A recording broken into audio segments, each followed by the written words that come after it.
बहुत बहुत स्वागत है पंजाब ਦੀਆਂ सियासी सुर्खियां ਦੇ खास प्रोग्राम प्राइम टाइम पड़ताल ਦੇ ਵਿੱਚ। ਅੱਜ ਦੀ ਇਸ खास प्रोग्राम ਦੇ ਵਿੱਚ ਅਸੀਂ ਗੱਲਬਾਤ ਕਰਾਂਗੇ ਭਗਵੰਤ ਮਾਨ ਦੇ ਉਸ ਵੱਡੇ ਬਿਆਨ ਦੀ ਜਿਸ ਦੀ ਸੋਸ਼ਲ ਮੀਡੀਆ ਦੇ ਉੱਪਰ ਖੂਬ ਗੱਲਬਾਤ ਹੋ ਰਹੀ ਹੈ। ਉਸ ਤੋਂ ਬਾਅਦ ਗੱਲ ਕਰਾਂਗੇ ਫਾਜ਼ਿਲਕਾ ਦੀ ਜਿੱਥੇ ਭਗਵੰਤ ਮਾਨ ਵੱਲੋਂ कई ਵੱਡੇ ਐਲਾਨ ਕੀਤੇ ਗਏ ਨੇ ਤੇ ਸੁਮੇਧ ਸੈਣੀ ਦੇ ਉੱਪਰ ਵੀ ਵੱਡੀ ਸਿਆਸਤ ਭਖੀ ਹੋਈ ਹੈ। ਇਹਨਾਂ ਸਾਰਿਆਂ ਮੁੱਦਿਆਂ ਤੇ ਗੱਲਬਾਤ ਕਰਾਂਗੇ। ਸੀਨੀਅਰ ਪੱਤਰਕਾਰ ਸੁਰਿੰਦਰ ਡੱਲਾ ਜੀ ਮੇਰੇ ਨਾਲ ਨੇ। ਡੱਲਾ ਸਾਹਿਬ ਬਹੁਤ ਬਹੁਤ ਸਵਾਗਤ ਹੈ ਤੁਹਾਡਾ। ਬਹੁਤ ਬਹੁਤ ਧੰਨਵਾਦ ਜਗਦੀਸ਼ ਜੀ, ਤੁਹਾਡਾ ਵੀ ਔਰ ਦੁਨੀਆ ਭਰ ਦੇ ਪੰਜਾਬੀਆਂ ਦਾ ਹੀ ਬਹੁਤ ਬਹੁਤ ਧੰਨਵਾਦ।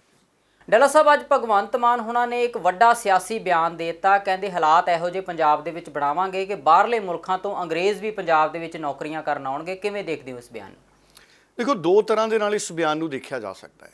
ਮੈਂ ਬਹੁਤ ਹੈਰਾਨ ਵੀ ਹਾਂ ਕਿ ਸੋਸ਼ਲ ਮੀਡੀਆ ਦੇ ਉੱਤੇ ਕਾਫੀ ਜ਼ਿਆਦਾ ਵਿਅੰਗ ਵੀ ਬਣ ਰਹੇ ਨੇ ਇਸ ਬਿਆਨ ਦੇ ਉੱਤੇ। ਪੋਲੀਟੀਕਲ ਵਿਰੋਧੀ ਧਿਰਾਂ ਦਾ ਕੰਮ ਹੈ। ਵਿਰੋਧੀ ਧਿਰਾਂ ਇਸ ਬਿਆਨ ਨੂੰ ਨਿੰਦਣਗੀਆਂ ਵੀ, ਵਿਰੋਧੀ ਧਿਰਾਂ ਇਸ ਬਿਆਨ ਨੂੰ ਕ੍ਰਿਟਿਸਾਈਜ਼ ਵੀ ਕਰਨਗੀਆਂ, ਕਿਉਂਕਿ ਇਹ ਬਿਆਨ ਇਸ ਤਰ੍ਹਾਂ ਦਾ ਹੈ ਜਿਹਨੂੰ ਹਾਲ ਦੀ ਘੜੀ ਅਸੀਂ ਪਛਾਣ ਨਹੀਂ ਸਕਦੇ। ਹਾਲ ਦੀ ਘੜੀ ਅਸੀਂ ਪਛਾਣ ਨਹੀਂ ਸਕਦੇ ਕਿਉਂਕਿ ਬੇਰੁਜ਼ਗਾਰੀ ਪੰਜਾਬ 'ਚ ਬਹੁਤ ਜ਼ਿਆਦਾ ਹੈ। ਆਮ ਆਦਮੀ ਪਾਰਟੀ ਨੇ 26 ਲੱਖ ਨੌਕਰੀਆਂ ਦਾ ਵਾਅਦਾ ਕੀਤਾ, 25 ਲੱਖ ਨੌਕਰੀਆਂ ਦਾ।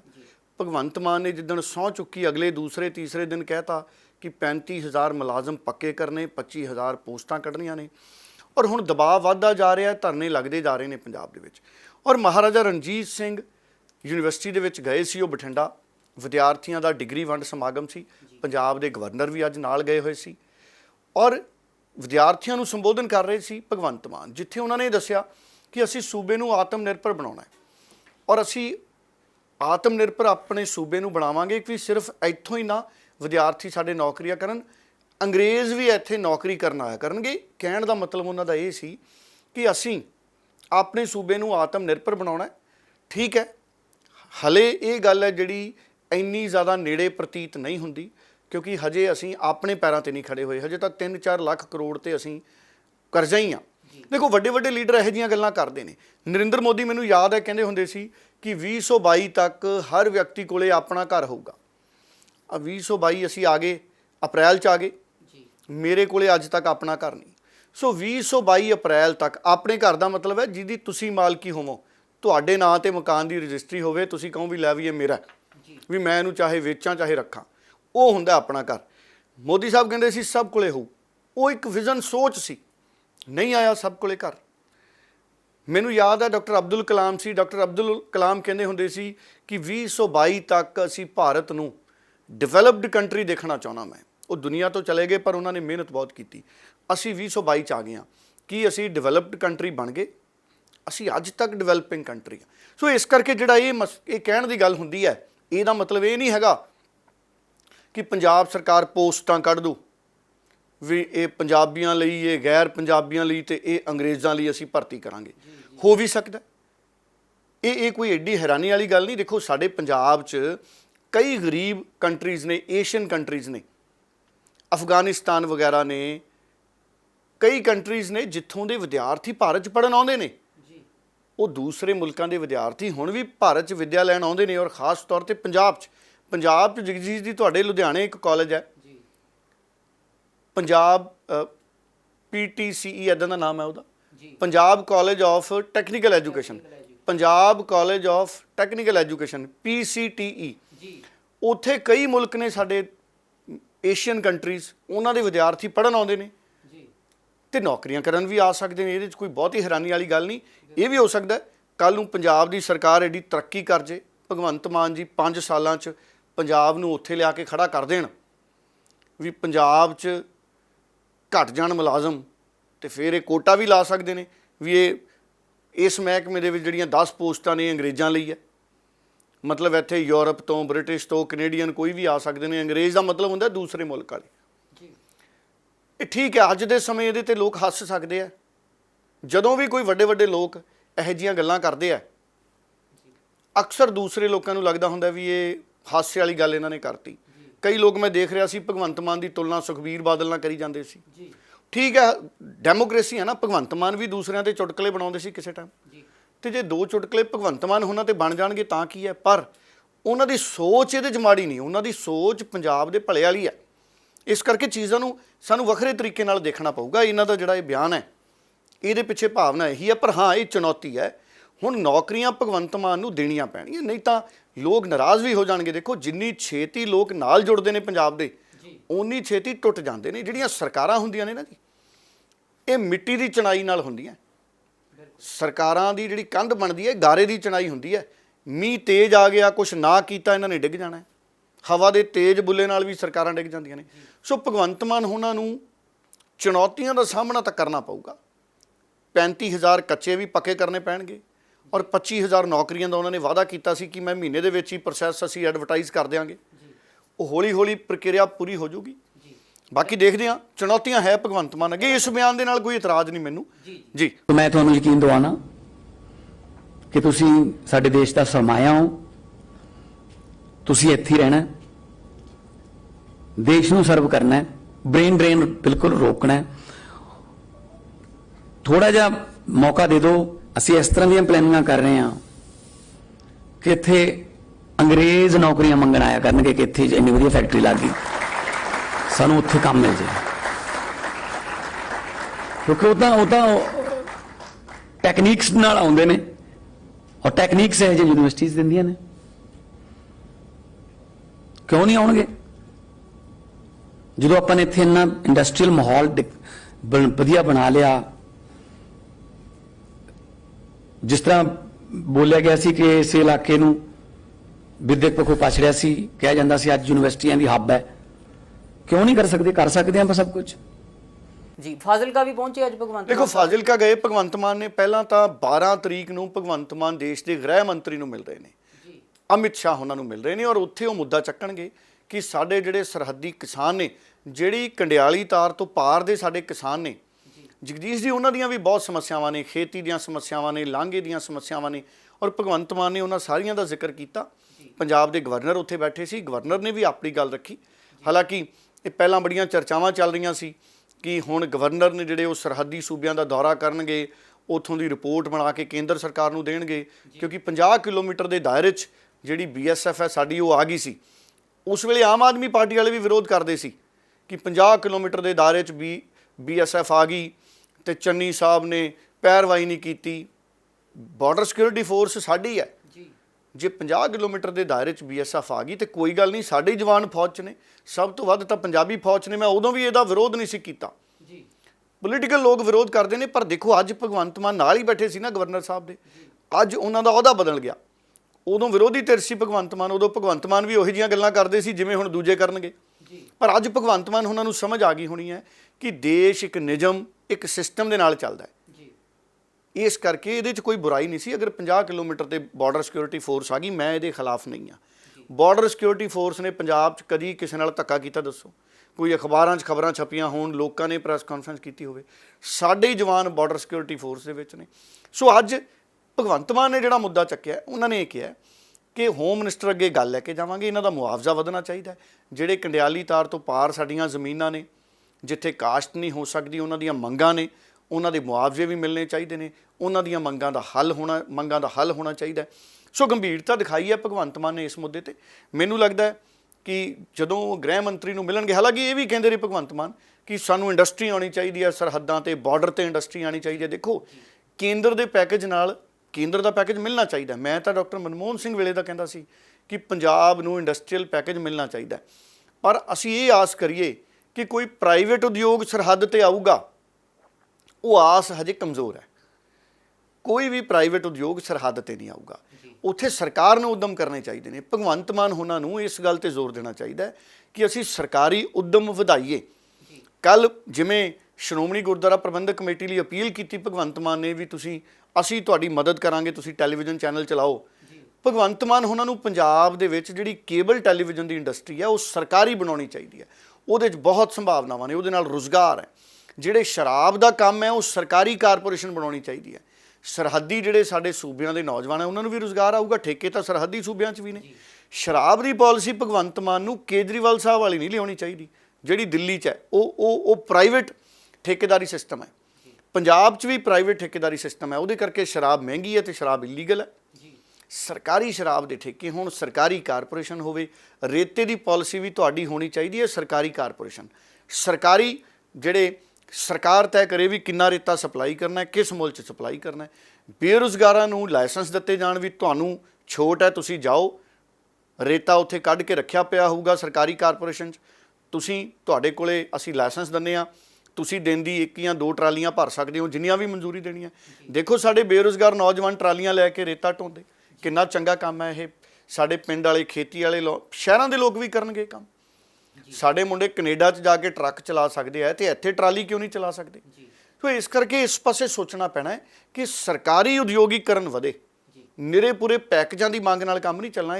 ਇਹ ਤਾਂ ਬੜਾ ਆਸਾਨ ਹੈ ਭਗਵੰਤ ਮਾਨ ਉਹਨਾਂ ਦੇ ਲਈ। ਸ਼ਰਾਬ ਦੀ ਸਰਕਾਰੀ ਕਾਰਪੋਰੇਸ਼ਨ ਬਣਾ ਦੇਣ, ਕੇਬਲ ਦੀ ਸਰਕਾਰੀ ਕਾਰਪੋਰੇਸ਼ਨ ਬਣਾ ਦੇਣ, ਕੇਬਲ ਟੈਲੀਵਿਜ਼ਨ ਦੀ, ਔਰ ਰੇਤੇ ਦੀ ਸਰਕਾਰੀ ਕਾਰਪੋਰੇਸ਼ਨ ਬਣਾ ਦੇਣ, ਔਰ ਪੰਜਾਬ ਦੇ ਪਾਣੀਆਂ ਤੇ ਇੱਕ ਸਰਕਾਰੀ ਕਾਰਪੋਰੇਸ਼ਨ ਬਣਾ ਦੇਣ। ਸਾਡੇ ਕੋਲ 3 ਦਰਿਆ ਨੇ, ਰਾਵੀ, ਬਿਆਸ ਤੇ ਸਤਲੁਜ, ਤਿੰਨਾਂ ਦੇ ਪਾਣੀ ਦੀ ਮਾਰਕੀਟਿੰਗ ਹੋਵੇ। ਦੁਨੀਆ ਭਰ ਦਾ ਪਾਣੀ ਪੰਜਾਬ 'ਚ ਵਿਕਣ ਆਉਂਦਾ। ਤੁਸੀਂ ਪੰਜਾਬ ਦੇ ਕਿਸੇ ਢਾਬੇ 'ਚ ਚਲੇ ਜਾਓ, ਉਹ ਬੋਤਲ ਰੱਖ ਦਿੰਦੇ ਲਿਆ ਕੇ, 30 ਰੁਪਏ ਵਾਲੀ ਬਿੱਲ 'ਚ ਲੱਗ ਜਾਂਦੀ ਤੁਹਾਡੇ ਖਾਣੇ ਦੇ। ਰੇਲਵੇ ਨੇ ਆਪਣਾ ਪਾਣੀ ਬਣਾ ਲਿਆ ਬੋਤਲ ਵਾਲਾ। ਪੰਜਾਬ ਵੀ ਇੱਦਾਂ ਦੇ ਕੰਮ ਕਰੇ, ਤਾਂ ਹੀ ਜਦੋਂ ਤੱਕ ਸਰਕਾਰ ਆਪ ਉਦਯੋਗੀਕਰਨ ਦੀ ਨੀਤੀ ਦੇ ਵਿੱਚ ਨਹੀਂ ਆਉਂਦੀ, ਤਦ ਤੱਕ ਸੂਬੇ ਦੀ ਇਨਕਮ ਨਹੀਂ ਵਧਣੀ। ਇਹੀ ਸਿੱਧੂ ਦਾ ਪੰਜਾਬ ਮਾਡਲ ਸੀ।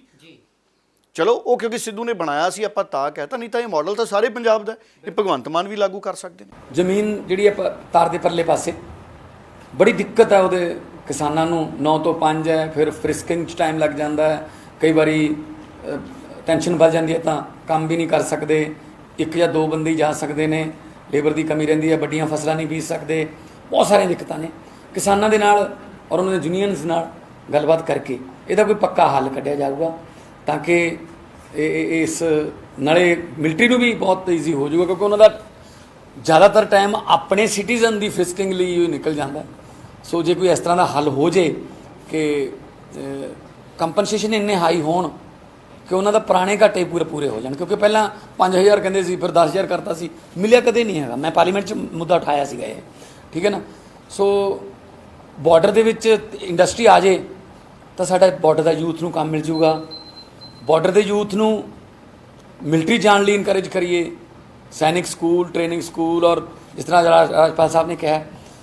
ਸੋ ਮੈਨੂੰ ਇਸ ਗੱਲ ਦੀ ਬਹੁਤ ਖੁਸ਼ੀ ਹੈ, ਅਜੇ ਮਹੀਨਾ ਸਾਨੂੰ ਇੱਕ ਹੋਇਆ ਨਹੀਂ ਹੈਗਾ, ਕਿ ਰਾਜਪਾਲ ਸਾਹਿਬ ਨਾਲ ਜਦੋਂ ਵੀ ਮਿਲਦੇ ਹਾਂ ਤਾਂ ਐਨਰਜੀ ਮਿਲਦੀ ਹੈ, ਕਿਉਂਕਿ ਖੁਦ ਇਹਨਾਂ ਦਾ ਐਕਸਪੀਰੀਅੰਸ ਹੈ, MP ਰਹੇ ਨੇ ਔਰ ਡਿਫੈਂਸ ਕੰਸਲਟੇਟਿਵ ਕਮੇਟੀ ਦੇ ਮੈਂਬਰ ਰਹੇ ਨੇ। ਉਸ ਵੇਲੇ ਜਿਸ ਵੇਲੇ ਅਬਦੁਲ ਕਲਾਮ ਜੀ ਹੋਰੀ, ਉਹਨਾਂ ਨਾਲ ਜਿਹੜੀਆਂ ਸਿਟਿੰਗਸ ਚੱਲਦੀਆਂ ਹੁੰਦੀਆਂ ਸੀ ਸਾਇੰਸ ਐਂਡ ਟੈਕਨੋਲੋਜੀ ਦੀਆਂ, ਡਿਫੈਂਸ ਨਾਲ ਰਿਲੇਟਡ ਕੋਈ ਜਿਹੜੇ ਬਣਾਉਣੇ ਸੀ ਵੈਪਨ।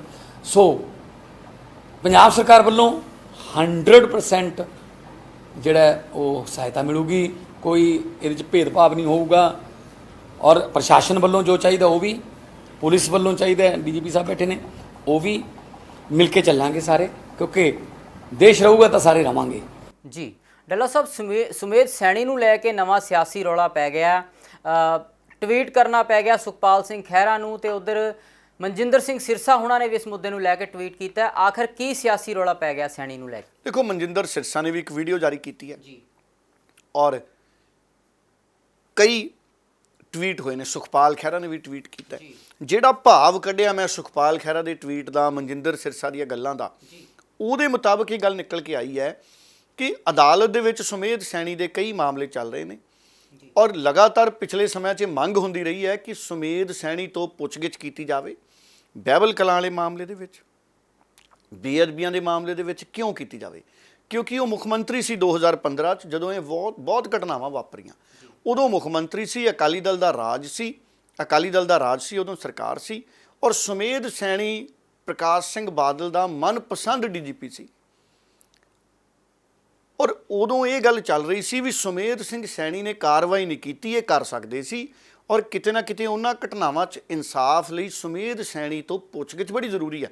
ਹਲਕੀ ਫੁਲਕੀ ਪੁੱਛਗਿੱਛ ਹੋਈ, ਲੇਕਿਨ ਉਦੋਂ ਇਲਜ਼ਾਮ ਲੱਗਦੇ ਰਹੇ ਕਿ ਸੁਮੇਧ ਸੈਣੀ ਪ੍ਰਤੀ ਅਕਾਲੀ ਦਲ ਵੀ, ਕੈਪਟਨ ਅਮਰਿੰਦਰ ਵੀ ਨਰਮੀ ਰੱਖਦੇ ਨੇ। ਬਾਅਦ 'ਚ ਚਰਨਜੀਤ ਚੰਨੀ ਆਇਆ, ਲੇਕਿਨ ਉਦੋਂ ਨੂੰ ਜਦੋਂ ਨੂੰ ਕਾਰਵਾਈ ਸ਼ੁਰੂ ਹੋਈ, ਕਹਿੰਦੇ ਉਦੋਂ ਅਦਾਲਤ ਦੇ ਵਿੱਚ ਕਿਸੇ ਵੀ ਤਰ੍ਹਾਂ ਦੀ ਪੁੱਛਗਿੱਛ 'ਤੇ ਰੋਕ ਲੱਗ ਗਈ ਸੀ। ਹੁਣ ਕਹਿੰਦੇ ਕਿ ਭਗਵੰਤ ਮਾਨ ਦੀ ਸਰਕਾਰ ਆ ਗਈ, ਹੁਣ ਵੀ ਕਹਿੰਦੇ ਹਾਈ ਕੋਰਟ ਦੇ ਵਿੱਚ, ਅਦਾਲਤਾਂ ਦੇ ਵਿੱਚ ਭਗਵੰਤ ਮਾਨ ਦੀ ਸਰਕਾਰ ਨੇ ਨਰਮ ਰੁਖ ਰੱਖਿਆ ਸੁਮੇਧ ਸੈਣੀ ਕਰਕੇ, ਜਿਹਦੇ ਕਰਕੇ ਸੁਮੇਧ ਸੈਣੀ ਹਜੇ ਵੀ ਹਜੇ ਵੀ ਜਿਹੜੇ ਸੁਮੇਧ ਸੈਣੀ ਨੇ ਉਹ ਸਿੱਧੇ ਤੌਰ ਤੇ ਪੁੱਛਗਿੱਛ ਦੇ ਦਾਇਰੇ 'ਚ ਨਹੀਂ ਲਿਆ ਪਾ ਰਹੀ ਸਰਕਾਰ ਇਹਨਾਂ ਮਾਮਲਿਆਂ 'ਚ। ਇਹ ਸੁਖਪਾਲ ਖਹਿਰਾ ਨੇ ਵੀ ਇਲਜ਼ਾਮ ਲਾਇਆ।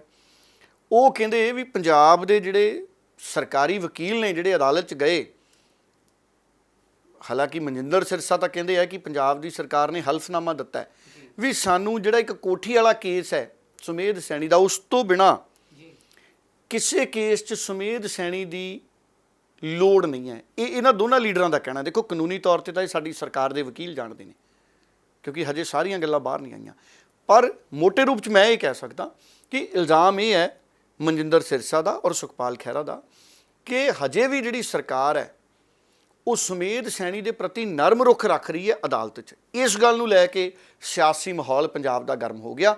ਔਰ ਇੱਕ ਵਾਰੀ ਗੱਲ ਸੁਣਾ ਦਿੰਦੇ ਹਾਂ ਮਨਜਿੰਦਰ ਸਿਰਸਾ ਦੇ ਵੀ, ਔਰ ਸਰਕਾਰੀ ਧਿਰ ਦਾ ਜਦੋਂ ਵੀ ਕੋਈ ਅਫੀਸ਼ੀਅਲ ਵਰਜ਼ਨ ਆਊਗਾ, ਐਡਵੋਕੇਟ ਜਨਰਲ ਦੇ ਦਫ਼ਤਰ ਤੋਂ ਬੜੇ ਕਾਬਲ ਨੇ ਸਾਡੇ ਐਡਵੋਕੇਟ ਜਨਰਲ ਵੀ, ਜਾਂ ਪੰਜਾਬ ਸਰਕਾਰ ਵੱਲੋਂ ਕੋਈ ਵੀ ਅਧਿਕਾਰਿਕ ਤੌਰ ਤੇ ਅਗਰ ਕੋਈ ਬਿਆਨ ਆਉਂਦਾ ਹੈ, ਕਿਸੇ ਦਾ ਵੀਡੀਓ ਬਿਆਨ ਆਉਂਦਾ ਤੇ ਅਸੀਂ ਉਹ ਵੀ ਜ਼ਰੂਰ ਅਗਲੇ ਪ੍ਰੋਗਰਾਮਾਂ ਦੇ ਵਿੱਚ ਜ਼ਰੂਰ ਦਿਖਾਵਾਂਗੇ। ਮਨਜਿੰਦਰ ਸਿਰਸਾ ਕਾਫੀ ਗੁੱਸੇ 'ਚ ਨੇ ਅਰਵਿੰਦ ਕੇਜਰੀਵਾਲ ਔਰ ਭਗਵੰਤ ਮਾਨ ਦੀ ਸਰਕਾਰ ਤੇ, ਉਹਨਾਂ ਦੀ ਗੱਲ ਵੀ ਅਸੀਂ ਸੁਣਾ ਦਿੰਦੇ ਹਾਂ। ਜਿਹੜੀ ਆਮ ਆਦਮੀ ਪਾਰਟੀ ਸੱਤਾ ਲੈਣ ਤੋਂ ਪਹਿਲਾਂ ਕਹਿੰਦੀ ਸੀ 24 ਘੰਟਿਆਂ 'ਚ ਬੇਅਦਬੀਆਂ ਦਾ ਇਨਸਾਫ ਦਿਵਾਵਾਂਗੇ, ਜਿਹੜੀ ਬਾਈਬਲ ਕਾਂਡ ਗੋਲੀ ਕਾਂਡ ਉਹਨਾਂ ਦੇ ਲੋਕਾਂ ਨੂੰ ਅੰਦਰ ਦਿਆਂਗੇ ਜੇਲ੍ਹਾਂ 'ਚ, ਅੱਜ ਉਹੀ ਆਮ ਆਦਮੀ ਪਾਰਟੀ ਨੇ ਹਾਈ ਕੋਰਟ ਦੇ ਅੰਦਰ ਆਪਣਾ ਹਲਫਨਾਮਾ ਦਿੱਤਾ ਕਿ ਸਾਨੂੰ ਸੁਮੇਧ ਸੈਣੀ ਦੀ ਲੋੜ ਨਹੀਂ, ਕੇਵਲ ਇੱਕ ਕੋਠੀ ਦੇ ਕੇਸ ਅੰਦਰ ਲੋੜ ਆ, ਬਾਕੀ ਕਿਸੇ ਕੇਸਾਂ ਨੂੰ ਲੋੜ ਨਹੀਂ, ਇਸ ਤੋਂ ਜ਼ਮਾਨਤ ਦੇ ਦਿੱਤੀ ਜਾਵੇ, ਇਹਦੀ ਕੋਈ ਅਰੈਸਟ ਦੀ ਲੋੜ ਨਹੀਂ। ਡੱਲਾ ਸਾਹਿਬ, ਆਮ ਆਦਮੀ ਪਾਰਟੀ ਤੇ ਬੀਜੇਪੀ ਦੇ ਵਿੱਚ ਤਿੱਖਾ ਸਿਆਸੀ ਟਕਰਾਅ ਦੇਖਣ ਨੂੰ ਮਿਲ ਰਿਹਾ, ਚਾਹੇ ਉਹ ਦਿੱਲੀ ਦੀ ਗੱਲ ਕਰੀਏ ਜਾਂ ਹਿਮਾਚਲ ਪ੍ਰਦੇਸ਼ ਦੀ। ਅਰਵਿੰਦ ਕੇਜਰੀਵਾਲ ਉਹਨਾਂ ਨੇ ਇਸ ਨੂੰ ਲੈ ਕੇ ਇੱਕ ਟਵੀਟ ਵੀ ਕੀਤਾ ਹੈ, ਕਿਵੇਂ ਦੇਖਦੇ ਹੋ ਡੱਲਾ? ਦੇਖੋ, ਬੀਜੇਪੀ ਔਰ ਆਮ ਆਦਮੀ ਪਾਰਟੀ 'ਚ ਹਿਮਾਚਲ ਪ੍ਰਦੇਸ਼ ਦੇ ਵਿੱਚ ਕਾਫੀ ਤਲਖੀ ਹੈ ਜੀ।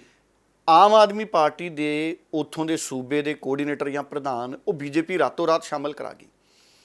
ਆਮ ਆਦਮੀ ਪਾਰਟੀ ਨੂੰ ਕਾਫੀ ਇਹਦੇ ਨਾਲ ਨਾਰਾਜ਼ਗੀ ਹੈ ਔਰ ਅਰਵਿੰਦ ਕੇਜਰੀਵਾਲ ਨੇ ਅੱਜ ਫੇਰ ਟਵੀਟ ਕਰਤਾ। ਆਮ ਆਦਮੀ ਪਾਰਟੀ ਕਹਿੰਦੀ ਬੀਜੇਪੀ ਵਾਲੇ ਸਾਡੇ ਤੋਂ ਨਹੀਂ ਜਨਤਾ ਤੋਂ ਡਰੇ ਹੋਏ ਨੇ। ਦੇਖੋ, ਅਰਵਿੰਦ ਕੇਜਰੀਵਾਲ ਦਾ ਆਪਣਾ ਤਰੀਕਾ ਹੈ।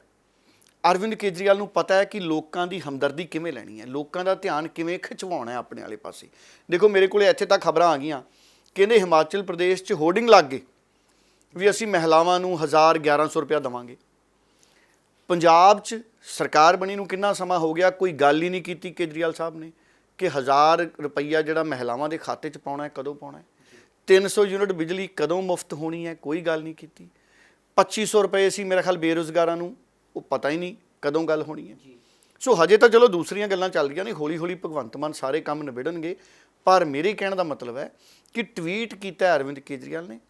ਅਰਵਿੰਦ ਕੇਜਰੀਵਾਲ ਔਰ ਹਿਮਾਚਲ ਪ੍ਰਦੇਸ਼ ਬੀਜੇਪੀ ਦੇ ਵਿਚਾਲੇ ਕਾਫੀ ਜ਼ਿਆਦਾ ਤਲਖੀ ਹੈ ਔਰ ਇਹ ਸਿਆਸਤ ਆਉਂਦੇ ਦਿਨਾਂ 'ਚ ਸਾਨੂੰ ਹੋਰ ਵੀ ਦੇਖਣ ਨੂੰ ਮਿਲੂਗੀ। ਜਗਦੀਸ਼ ਜੀ। ਡੱਲਾ ਸਾਹਿਬ, ਇਸ ਤਰ੍ਹਾਂ ਦੀਆਂ ਖਬਰਾਂ ਸਾਹਮਣੇ ਆਈਆਂ ਨੇ ਅਖਬਾਰਾਂ ਦੇ ਵਿੱਚ ਕਿ ਹੁਣ ਵੱਧ ਆਮਦਨ ਵਾਲੇ ਜਿਹੜੇ ਕਿਸਾਨ ਨੇ ਉਹਨਾਂ ਦੇ ਉੱਪਰ ਵੀ ਆਮਦਨ ਕਰ ਲਗਾਉਣ ਦੀ ਤਿਆਰੀ ਚੱਲ ਰਹੀ ਹੈ। ਕਿਵੇਂ ਦੇਖਦੇ ਹੋ ਡੱਲਾ ਸਾਹਿਬ ਕਿ ਇਸ ਖਬਰ ਦੇ ਵਿੱਚ ਕੋਈ ਸੱਚਾਈ ਹੈ ਜਾਂ ਇਹ ਖਬਰਾਂ ਕਿਸ ਆਧਾਰ ਤੇ ਛਾਪੀਆਂ ਜਾ ਰਹੀਆਂ ਨੇ? ਦੇਖੋ, ਇੱਕ ਪੋਲੀਟੀਕਲ ਅਫੇਅਰਸ ਕਮੇਟੀ ਹੁੰਦੀ ਹੈ ਪਾਰਲੀਮੈਂਟ ਦੇ ਵਿੱਚ, ਉਹਨਾਂ ਨੇ ਕਈ ਸਵਾਲ ਨੇ ਜਿਹੜੇ ਉਹ ਸਰਕਾਰ ਦੇ ਨਾਲ ਵਿਚਾਰ ਅਧੀਨ ਲਿਆਉਂਦੇ ਨੇ। ਹੁਣ ਜਿਹੜੀ ਗੱਲ ਹੈ ਕਿ ਵੱਧ ਆਮਦਨ ਵਾਲੇ ਕਿਸਾਨਾਂ ਨੂੰ ਆਮਦਨ ਟੈਕਸ ਦੇ ਘੇਰੇ 'ਚ ਲਿਆਉਣ ਦੀ ਤਿਆਰੀ, ਇਹਦਾ ਮਤਲਬ ਕੀ ਹੈ? ਇਹਦਾ ਅਸੀਂ ਮਤਲਬ ਸਮਝੀਏ, ਜਦੋਂ ਸਾਡੇ ਲੋਕ ਰਿਟਰਨਾਂ ਭਰਦੇ ਨੇ, ਬਹੁਤ ਵੱਡੀ ਗਿਣਤੀ 'ਚ ਅਜਿਹੇ ਲੋਕ ਨੇ ਜਿਹੜੇ ਆਪਣੀ ਆਮਦਨ ਨੂੰ ਖੇਤੀਬਾੜੀ ਦੀ ਆਮਦਨ ਦੇ ਰੂਪ ਦੇ ਵਿੱਚ ਦਰਸਾਉਂਦੇ ਨੇ। ਹੁਣ ਭਾਰਤ ਸਰਕਾਰ ਨੇ ਦੇਖਿਆ ਕਿ ਕਰੀਬ 21 ਲੱਖ ਟੈਕਸ ਭਰਨ ਵਾਲਿਆਂ ਨੇ 21 ਲੱਖ ਲੋਕਾਂ ਨੇ ਟੈਕਸ ਭਰਨ ਵਾਲਿਆਂ ਨੇ ਇਹ ਕਿਹਾ ਹੈ ਕਿ ਉਹਨਾਂ ਦੀ ਜਿਹੜੀ ਆਮਦਨ ਹੈ ਉਹ ਖੇਤੀਬਾੜੀ ਦੀ ਆਮਦਨ ਹੈ ਔਰ ਇਹਨਾਂ ਲੋਕਾਂ ਦੇ ਵਿੱਚੋਂ 60,000 ਦੇ ਕਰੀਬ ਲੋਕਾਂ ਨੇ ਇਹ ਆਮਦਨ 10 ਲੱਖ ਤੋਂ ਵੱਧ ਹੋਣ ਦਾ ਦਾਅਵਾ ਕੀਤਾ। ਹੁਣ ਜੇ ਕਿਸੇ ਕਿਸਾਨ ਦੀ ਆਮਦਨ 10 ਲੱਖ ਤੋਂ ਵੱਧ ਹੈ ਖੇਤੀਬਾੜੀ ਤੋਂ, ਇਹ ਬੜੀ ਹੈਰਾਨੀ ਵਾਲੀ ਗੱਲ ਲੱਗਦੀ ਹੈ ਸਾਡੇ ਮੁਲਕ 'ਚ, ਜਿੱਥੇ ਖੇਤੀਬਾੜੀ ਦੇ ਖਰਚੇ ਇੰਨੇ ਜ਼ਿਆਦਾ, ਲਾਗਤ ਇੰਨੀ ਜ਼ਿਆਦਾ, ਡੀਜ਼ਲ ਐਡਾ ਮਹਿੰਗਾ, ਕਿਸਾਨ ਕਿੱਥੋਂ 10 ਲੱਖ ਕਮਾ ਲੂਗਾ? ਸਰਕਾਰ ਇਹ ਦੇਖ ਰਹੀ ਹੈ ਵੀ ਕਿ ਜਿਹੜੇ ਲੋਕ ਇਹ ਆਮਦਨ ਟੈਕਸ ਰਿਟਰਨ ਭਰਦੇ ਨੇ ਕਿ ਸਾਡੀ ਆਮਦਨ ਹੈ ਜਿਹੜੀ ਉਹ ਖੇਤੀਬਾੜੀ ਤੋਂ ਹੈ, ਕੀ ਉਹ ਸੱਚਮੁੱਚ ਖੇਤੀਬਾੜੀ ਤੋਂ ਹੈ?